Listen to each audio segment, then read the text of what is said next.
Episode 90 कालचक्र का निर्णय, किसे मिलेगा समय का शासन।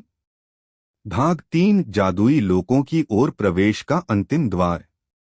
चारों ओर अजीब सी निस्तब्धता थी। समय जैसे ठहर गया था। ऊपर आकाश में कालचक्र चमक रहा था, तीव्र, भयंकर, लेकिन निष्पक्ष। त्रिकाल वेधशाला, एक दिव्य क्षेत्र जहां भूत, वर्तमान और भविष्य एक ही बिंदु पर मिलते हैं। यहाँ केवल वही आत्माएं पहुंच सकती हैं जिन्हें समय ने स्वयं चुना हो। कालचक्र के बीचों बीच एक मंडल प्रकट होता है। उसके 3 किनारों पर बैठे हैं आर्यन, जिसने वर्तमान के संघर्षों में अपनी आत्मा झोंकी है। वैदेही, जिसने भूतकाल की गहराइयों में सच्चाई खोजी। और माया, जो भविष्य के रहस्यों और जालों से होकर निकली है। तीनों के चेहरे पर भिन्न भिन्न भाव, दर्द, विश्वास और जिज्ञासा। वहीं दूसरी ओर कालदूत खड़ा है, थका हुआ, घायल, लेकिन अब भी उसकी आंखों में लालच और अधीनता की आग है। कालदूत, मैंने समय के हर पल को झेला है, हर कालखंड में राज किया है। यह कालचक्र मेरा होना चाहिए। आकाश से दिव्य प्रकाश उतरता है।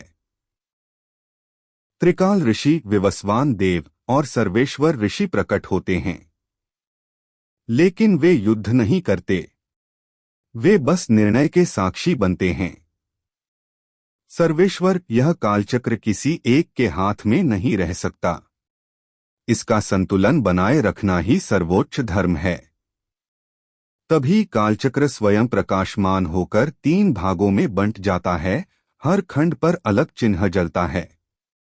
वर्तमान, भूतकाल, भविष्य।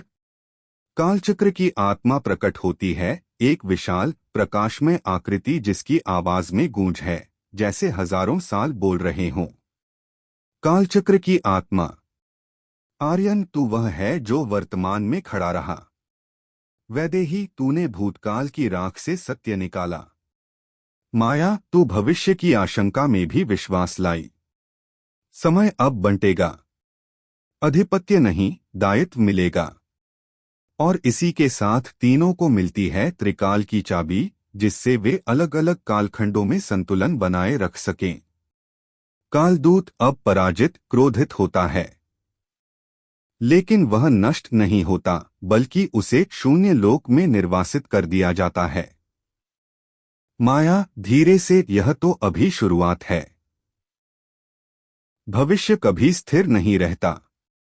अचानक आकाश फटता है। 3 जादुई द्वार प्रकट होते हैं।